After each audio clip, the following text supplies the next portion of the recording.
Hey everybody, welcome to episode 123 of the Askdap show, where I answer your Volkswagen and Audi questions. And today, I'm answering your questions from European experience.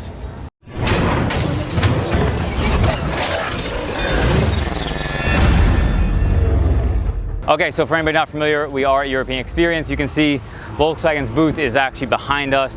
We are at the end of Saturday. We're wrapping up. Things are kind of winding down here. Most vendors are kind of packing up. But we wanted to do a quick Askdap, give you kind of a cool insight. That Arteon over there, which is a new model coming, was done neon green. Looks pretty cool. So I thought it'd be a cool backdrop for this. With that said, let's get into our questions. JRoyalty7 via AudiZine says, does anyone know if parts listed with the same part number in both VW and Audi are 100% interchangeable? Okay, so this question was asked on AudiZine. It was about interchangeable stuff between Volkswagen and Audi. So for Volkswagen and Audi, a part number is a part number. It doesn't necessarily matter one way or the other if there's a differentiation between Volkswagen and Audi. Here's what I'll say. At some point, I want to say somewhere around 2008, 2009, they separated it so that VW dealers couldn't order Audi parts. So Audi and Volkswagen parts can't necessarily be ordered from the same place, although it sounds kind of confusing. They all come from the same warehouses and that type of stuff.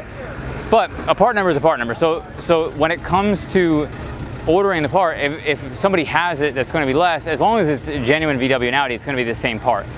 Where you really get into really dicey territory in that circumstance is when you're buying things on places like eBay and that type of stuff, where you don't know for sure one way or the other if you definitely are getting a genuine part. So if it's a Volkswagen part or an Audi part, as long as it's a genuine part, they're both going to be the same if they are the same part number. VR6 Swap via YouTube says, so would an R32 Turbo / Heldex swapped Mark II be welcome? This question was asked about Wookie in the Woods. So Wookie in the Woods was a really cool event. We had some coverage about that Nathan, our video dude, did with us. It came out really good. We were really happy with the event and got good response on that. But the question is, that event is intended initially to be around R models. It was originally, it was called Wookie in the Woods because of the R32 and the VR6 sound that sounds like a Wookie. Because of that, it's leaning towards R models, but these days it's not really exclusive the way it was in the past. I went with the S4. There's other people who go with other, Volkswagen and Audi models. Really, it's just a group of enthusiasts, so it doesn't really matter, and that obviously is a cool car. A Mark II all-wheel drive turbo car is going to be something that most people are going to love to see, and the fact that it's a VR is basically a brother to all the other ones anyway, so it's not like it's a far reach in the first place, but all people are welcome in that stuff. All of them. All of them. A user via YouTube says, I purchased a Mark 7.5, my lights don't look like this. What's the reason? All right, so you have a North American Mark 7 facelift car, and your lights don't look like those. So yes, that's correct. North American cars in the US do not get the same LED taillights. It's because they don't meet the DOT spec. So you would have to retrofit from the North American LED taillights to the what in Europe is called the Highline version. So in Europe, the ones that you're seeing on your car from the factory are LED, but that's in Europe they call them low-line version. The ones that you saw in that video that he's referring to are considered the Highline version. That's the one with the dynamic LED DRL or LED turn signals and that stuff. We have a retrofit coming for that. We don't at this point have a harness yet for that car.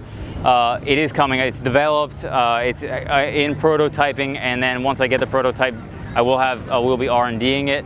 All the coding and all that stuff's already worked out. So we will have retrofits available for facelift people who are going from the North American LED taillights to want to go to that Highline version with the fluid turn signals on those Mark 7. So, look for that to be coming. And I understand why you're confused there. It kind of doesn't make sense why you would have two different LED taillights for the same car. So, but it's all around approvals for the US standards. Thanks so much for watching episode 123 of the Askdap show, where I answer your Volkswagen and Audi questions from European experience. If you like this video, be sure to give it a thumbs up and subscribe for more like it.